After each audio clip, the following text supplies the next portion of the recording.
Welcome to another episode of Live and Loud. Now guys, don't look at me like that. I was never going to wear my Manchester United swag because my Man United heart's broken after Sunday. So just bear with me. But I want to move to a very serious issue, and that's the issue of missing children. I've written about it in my book, Hack with a Grenade as well, but specifically this week with the disappearance or the kidnapping of the Moti brothers up in Polokwane. Now ostensibly it looks like there's a ransom involved. It's gone very quiet and the police are working behind the scenes, understandably so, because they might not want to jeopardize the chance of getting these boys back safely. Now it looks like a very organized kidnapping. These guys were armed to the teeth. They kidnapped the driver and the four brothers. Their ages range from 6 to 16. So what we can do is to just spread awareness, put their faces out there if you come across the posts on social media. Please test that it's accurate though, what you're sharing. But coming back to missing children, and what can we do in our own spaces as parents? Because if you're a parent, you're going to be moved by this case. So I remember when my eldest daughter was 2 years old, she went walkies in a supermarket when we took our eye off the ball. And I can tell you that for that minute that she was missing, it was one of the scariest moments for me as a dad. I eventually saw her taking another adult's hand and she assumed that it was me. It's very, very scary. We've taken now to using a little leash that you attach to a surfboard and on our wrists to our child. It just gives us a sense of comfort. So when we go out, please keep an eye on your kids. There are some bad people out there. It might not be for a ransom, it might be for human trafficking. But also we've taken to putting up high walls and fences around our properties.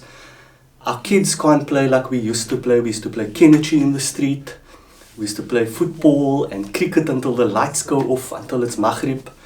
So what we can do is to know about our children's whereabouts and to keep them safe and to do things with them so that they can feel that security. Unfortunately, that's the way we have to roll.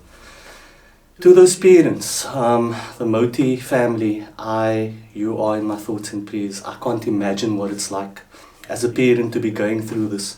I wish you all the strength in the world and we're praying for you. And we ask everybody to keep a lookout. I know that it happened in Polokwane, but we don't know where they are at the moment. Keep your eyes peeled.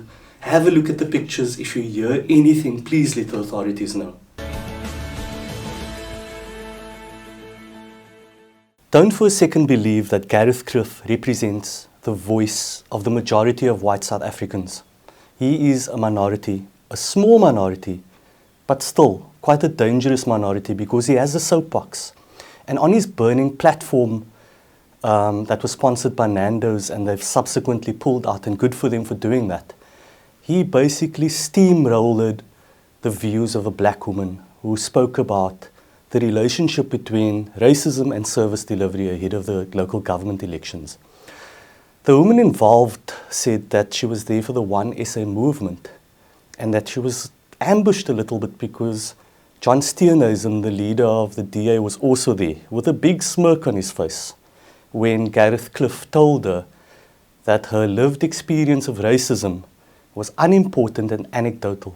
I mean, really? So what he should have done, representing a party that has aspirations of leading this country, he should have come to a defense. But instead, he joined the tirade of silencing this woman. That is such a bad look with just a few days to go to the local government elections. So I want to say to Gareth Cliff and his like, if you've never been stopped and searched in the road as a teenager, you have no right to paper over people's lived experience. If you've never stood in a queue for a SASSA grant, you have no idea, brother. And if you've never been turned down by a restaurant because of the color of your skin, you can't pronounce on somebody's lived experience and racism. Get real. There's no space for shock jocks in South Africa. We're a country that's still busy finding itself. The nation building project is very important. Yes, the Rainbow Nation has unraveled and it appears to be a facade. But we need to call out these acts of racism, the non-violent kind especially, because you don't see it coming. If a racist punches you in the face, at least you know what hit you. But this kind of racism is very sinister, you know, and you can't quite put your finger on it. There's no receipts, but it hurts equally badly. So I'm calling on all South Africans to reject this kind of behavior. And Nando's, you had long enough paying this guy's bills. You know, he had other red flags and you supported him for 5 years. You need to think about your brand.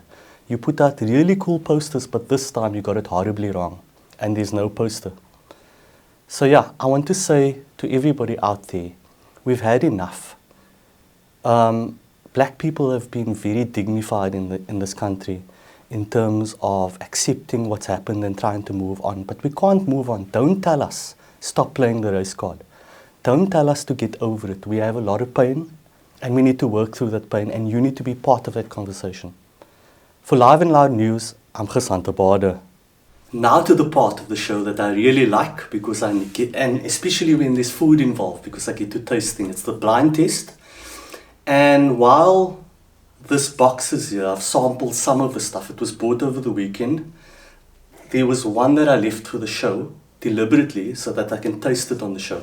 Now, having seen what happened over the weekend in that football match, I had to console myself. I'm not a cake person. I don't like sweet things usually, but I needed something to just get over the heartache. So this is Bunting Bakes. They make these amazing cupcakes.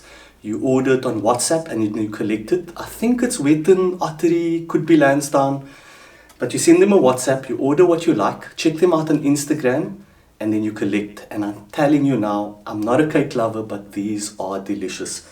So what I'm trying here for the first time is, looks like a red velvet cupcake with the vanilla frosting and a white Kit Kat on the top. I mean, look at that. Looks amazing. And with most of the others that I tried, there is a creamy center in the middle. So some of the chocolate ones with the Aero has a chocolate ganache filling. So I'm expecting to find a surprise in here. So let's see. I think that hit my nose. Very soft, very tasty.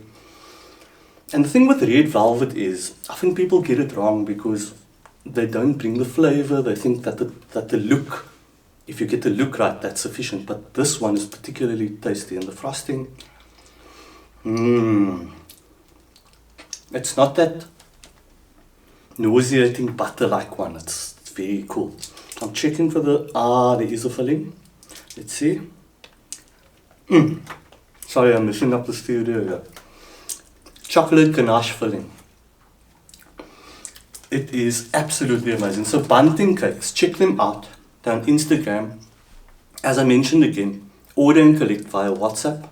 You're not going to be sorry. Catch me next week again for another episode of Live and Loud. I'm Gesanta Bader.